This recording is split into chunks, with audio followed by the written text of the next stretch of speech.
उत्तराखंड पर अगले कुछ दिन संकट के गहरे काले बादल मंडराएंगे, क्योंकि मौसम विभाग की तरफ से 3 दिनों के लिए रेड अलर्ट जारी किया जा चुका है। हालांकि प्रशासन को अलर्ट रहने के आदेश दिए गए हैं और रेस्क्यू के लिए एसडीआरएफ की टीमों को तैनात भी कर दिया गया है। जबकि भारी बारिश से कई जगहों पर ट्रैफिक ठप पड़ा है और लोग फंसे हुए हैं।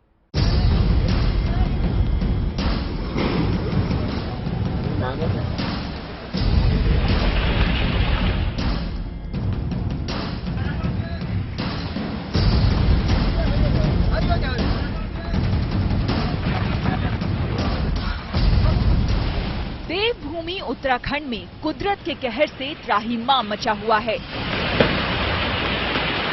कहीं पहाड़ दरक रहे हैं तो कहीं बाढ़ और बारिश की तबाही है।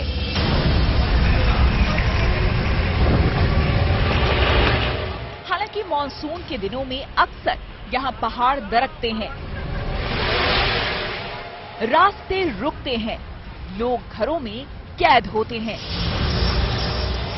लेकिन इस बार तो हाहाकार ही मच गया है।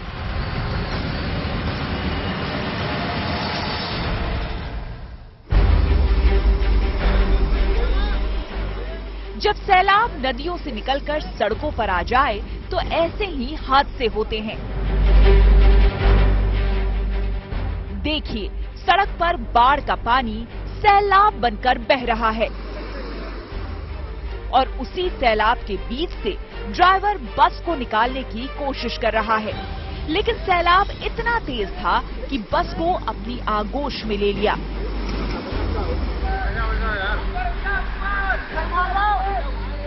हालांकि काफी जद्दोजहद के बाद ड्राइवर और कंडक्टर की जान बच गई। ड्राइवर के द्वारा भी कुछ लापरवाही की गई थी, क्योंकि खिरोड़ा का जलस्तर अभी इतना ज्यादा नहीं था कि उसमें कोई बस बह जाए। लेकिन सौभाग्य से उस बस में कोई स्कूल के बच्चे बैठे नहीं थे, उसमें केवल ड्राइवर और कंडक्टर थे। दोनों ही सुरक्षित बाहर निकाल लिए गए हैं। नदियां उफान पर हैं और मानो सब कुछ अपने आगोश में बहा ले जाने के लिए आतुर है और नाले ऐसी गर्जना कर रहे हैं कि एक अजीब तरह की दहशत फैला रहे हैं। 1 महीने से रह रहकर तेज होती बारिश से पहाड़ गीले हो चुके हैं, जिसकी वजह से इन इलाकों में लगातार लैंडस्लाइड का खतरा बना हुआ है। अपनी स्तब्ध आंखों से लोग कुदरत का कोप देख रहे हैं और जहां तहां फंस रहे हैं।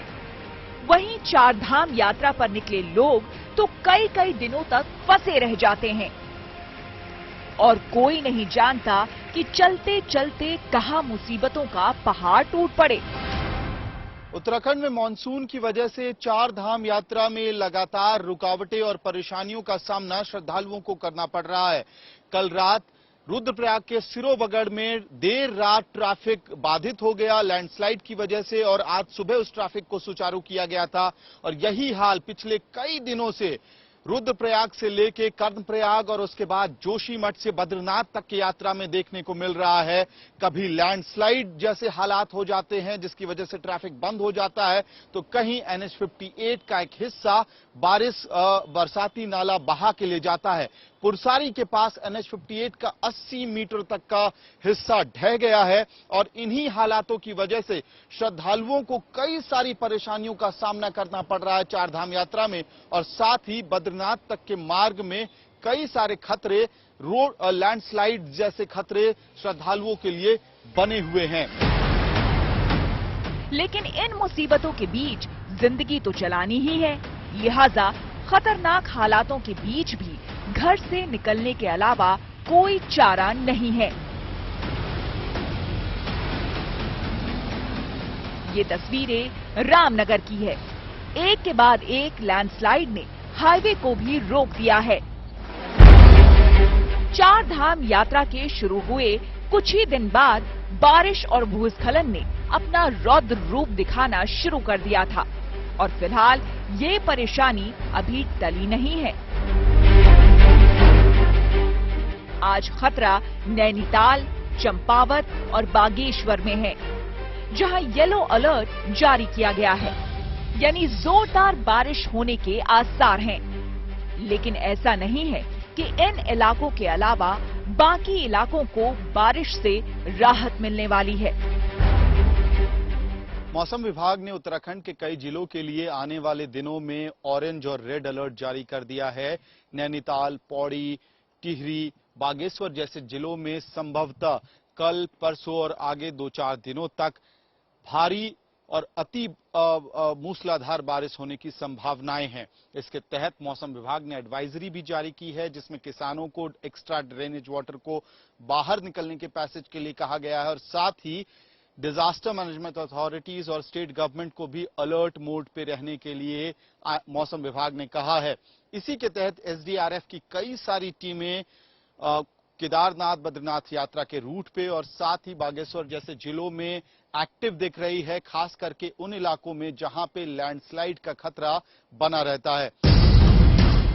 लोगों को कुदरत के इस आफत से उबारने के लिए सरकार सक्रिय है। प्रदेश की धामी सरकार ने लोगों तक राहत पहुंचाने के लिए तमाम इंतजाम किए हैं। वहीं केंद्र ने भी एनडीआरएफ को मोर्चे पर लगा दिया है, क्योंकि आमतौर पर सूखी रहने वाली पहाड़ी नदियों ने भी कोहराम मचा रखा है। उत्तराखंड के जिन जिलों के लिए मौसम विभाग ने ऑरेंज और रेड अलर्ट जारी किया है, उन जिलों के प्रशासनिक अधिकारियों की नींद हराम हो चुकी है।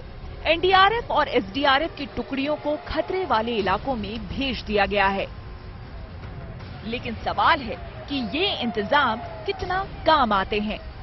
इसकी अग्नि परीक्षा अगले 3 दिनों में होने वाली है। देहरादून से दिलीप सिंह राठौर और बागेश्वर से Amit Bhardwaj, good news today. देश के कई राज्यों में बारिश के चलते बुरा हाल है। इनमें महाराष्ट्र, मध्य प्रदेश, गुजरात, राजस्थान, केरल और असम शामिल हैं। वहीं कई राज्यों में भारी बारिश का भी अनुमान है। मौसम विभाग ने जहां उत्तराखंड को रेड अलर्ट पर रखा है, वहीं महाराष्ट्र और अरुणाचल को ऑरेंज अलर्ट पर रखा गया है।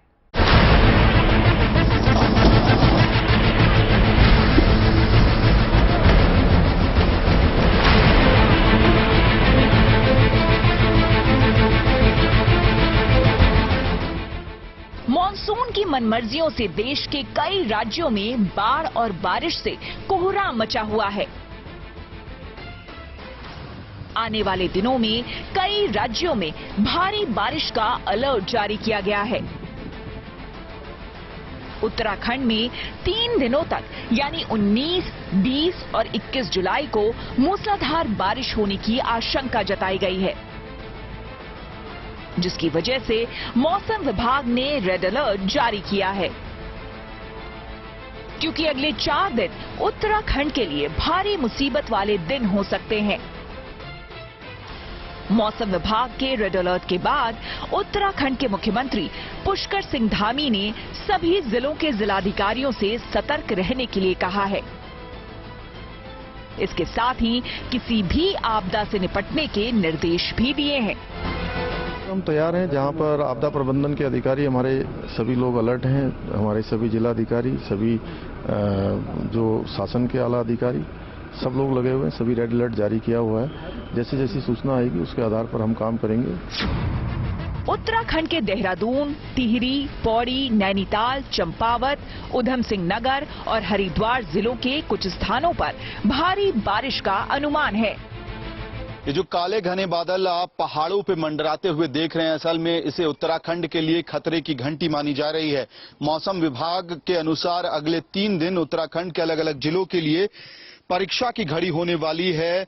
आज ऑरेंज अलर्ट जारी किया गया है, जिसमें नैनीताल, पौड़ी, बागेश्वर जैसे जिले शामिल हैं। तो कल का दिन रेड अलर्ट होने वाला है, यानी कि अगले 3 दिन तक उत्तराखंड के अलग अलग जिलों में भारी मूसलाधार बारिश होने की संभावनाएं जताई जा रही है। हम आपको बता दें कि पिछले 1 हफ्ते से केदारनाथ रूट, बद्रीनाथ रूट और बागेश्वर जैसे सेंसिटिव इलाकों में लगातार लैंडस्लाइड्स की घटनाओं की खबरें आ रही हैं। ऐसे में इस रेड अलर्ट और ऑरेंज अलर्ट के बाद लैंडस्लाइड्स की घटनाओं के बढ़ने का खतरा तो मंडरा रहा है। साथ साथ पिथौरागढ़ जैसे इलाके में जहां पे काली और गौरी नदी खतरे के निशान के करीब पहुंच गई है, वहां के लिए भी चिंताएं बढ़ गई हैं। वहीं जिन राज्यों को लेकर मौसम विभाग ने अलर्ट जारी किया है, उनमें उत्तराखंड के साथ साथ महाराष्ट्र, अरुणाचल प्रदेश, असम, मेघालय, पश्चिम बंगाल, बिहार, झारखंड, हिमाचल प्रदेश, पूर्वी राजस्थान, मध्य प्रदेश और छत्तीसगढ़ शामिल है। मौसम विभाग ने अगले 3 से 4 दिनों के लिए महाराष्ट्र और अरुणाचल प्रदेश के कई जिलों को ऑरेंज अलर्ट पर रखा है। मौसम विभाग के पूर्वानुमान को देखते हुए प्रशासन की तरफ से दिशा निर्देश भी जारी किए गए हैं। Bureau report, good news today. राजधानी दिल्ली और एनसीआर में लोग गर्मी और उमस से बेहद परेशान हैं। हालांकि आज कुछ इलाकों में हल्की बूंदाबांदी जरूर हुई, लेकिन इससे राहत मिलने वाली नहीं है। जबकि मौसम विभाग के अनुसार यह अनुमान जताया जा रहा है कि कल राजधानी में मौसम करवट बदल सकता है और राहत की फुहार से दिल्ली वालों को गर्मी से थोड़ी राहत मिल सकती है।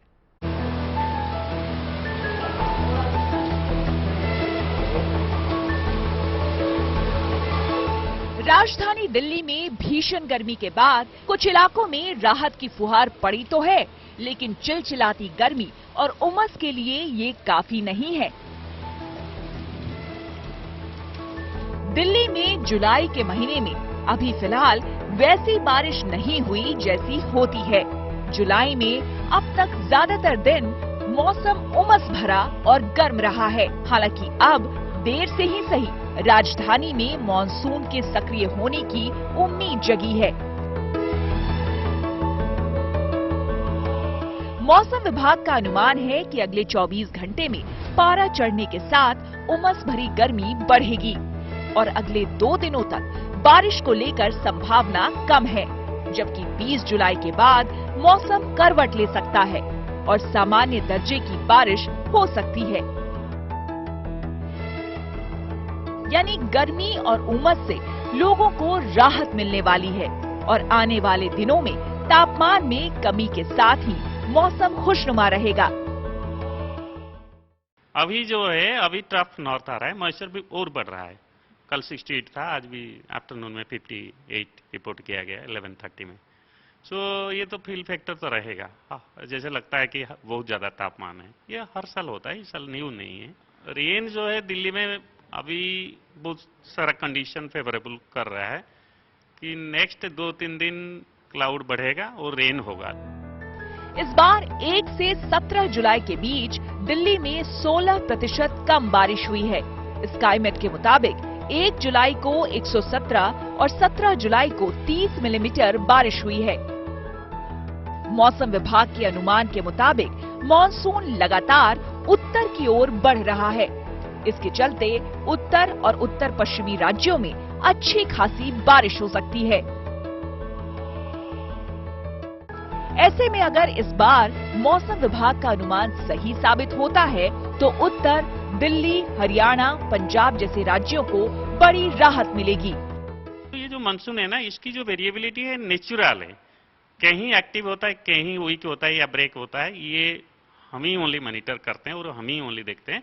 और यही हमें लगता है कि इस मानसून में आपका लंबा टाइम हुआ एक्टिविटी, चाहे गुजरात का हो, चाहे महाराष्ट्र का हो, एमपी का हो, छत्तीसगढ़, उड़ीसा, पूरा एकदम जुलाई का जो 15 दिन 18 दिन हो गया वहीं था।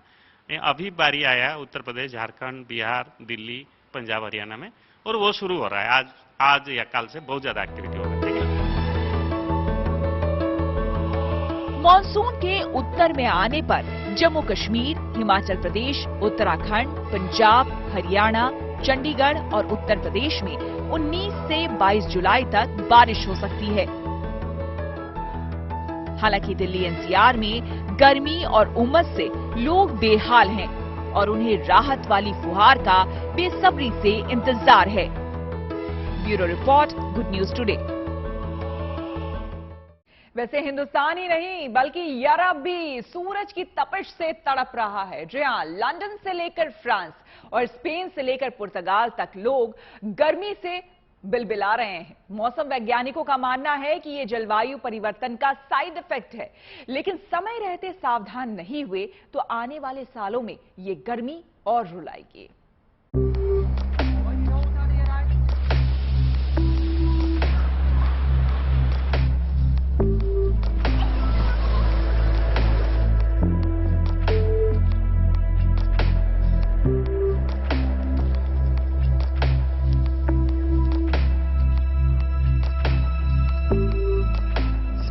में जमोरा प्रोविंस के जंगलों में आग की लपटें उठ रही हैं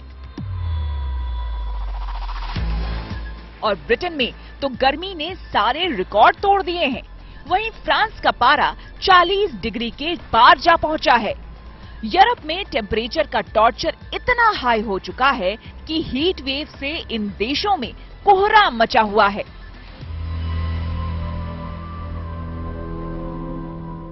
दक्षिणी इंग्लैंड में गर्मी का सितम देखिए, जहां ल्यूटन एयरपोर्ट का रनवे गर्मी की वजह से पिघल गया और पारे के तल्ख तेवर से इंग्लैंड के अखबारों के फ्रंट पेज पर ये हेडलाइंस बन रही है। ब्रिटिश पार्लियामेंट में इस वक्त न सिर्फ कौन बनेगा प्रधानमंत्री को लेकर गर्म बहस चल रही है, बल्कि गर्मी के चलते भी बड़ा प्रकोप है। ये है इसका मॉडर्न हिस्सा पार्लियामेंट का, जिसे पोर्टकलस हाउस कहते हैं, जहां पे मेंबर ऑफ पार्लियामेंट भी बैठते हैं, और इसका होम हब जहां वीजा सर्विसेज होती हैं उसे बंद कर दिया गया है गर्मी के चलते हुए। अब यहाँ पे हैमरस्मिथ है इस तरफ, और उसका विक्टोरिया ब्रिज उसे फॉइल से ढक दिया गया है ताकि उसे लोग इस्तेमाल कर सकें और उस गर्मी के चलते उस पर कोई प्रकोप ना हो या कोई आघात उसे ना पहुंचे। ये देश गर्मी के लिए तैयार नहीं है, लेकिन जो प्रधानमंत्री की इस वक्त जोर से बैटल चल रही है, रेस चल रही है, उसमें अब कौन तैयार है, इस पर ये क्लाइमेट चेंज का मुद्दा बहुत बड़ा उभर कर आने वाला है, क्योंकि इस पूरे गर्मी का माहौल सीधे क्लाइमेट चेंज से जाकर जुड़ता है। वहीं स्पेन में तो गर्मी आसमान से आग बनकर बरस रही है और ये आग हजारों हेक्टेयर के जंगलों में फैल चुकी है। स्पेन के जंगलों में लगी आग इतनी तेजी से फैल रही है कि उसे बुझा पाना तो दूर, उससे जान बचाना भी मुश्किल हो रहा है। बार्सिलोना के जंगलों में लगी आग को काबू करने में 350 फायर फाइटर्स और 100 प्लेन्स की मदद ली जा रही है।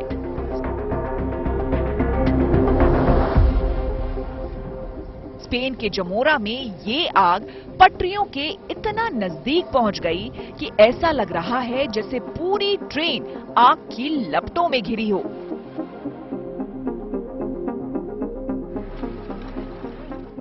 जबकि कूल रहने वाले यूरोप में लोग गर्मी से हाय हाय कर रहे हैं। पेरिस में एफिल टावर के आसपास की ये तस्वीरें बता रही हैं कि गर्मी से बचने के लिए फ्रांस के लोग या तो स्विमिंग पूल में नहा रहे हैं या समंदर में गर्मी से राहत पाने के लिए डुबकी लगा रहे हैं। जंगलों में तो और भी बहुत बुरा हाल है। हेलीकॉप्टर से पानी की बौछारें इस आग में छींटे साबित हो रही है। ब्रिटेन, स्पेन, फ्रांस, पुर्तगाल, इटली समेत यूरोप के ज्यादातर देशों में भीषण गर्मी से पिछले सारे रिकॉर्ड पिघल चुके हैं। यूरोप में मौसम के बदलते तेवर ने अपना असर दिखाना शुरू कर दिया है, जिसे वैज्ञानिक जलवायु परिवर्तन का साइड इफेक्ट बता रहे हैं और चेतावनी दे रहे हैं कि यूरोप की ये गर्मी तो सिर्फ ट्रेलर है और अगर वक्त रहते जरूरी कदम नहीं उठाए गए तो हालात और खराब हो सकते हैं। Bureau report, good news today.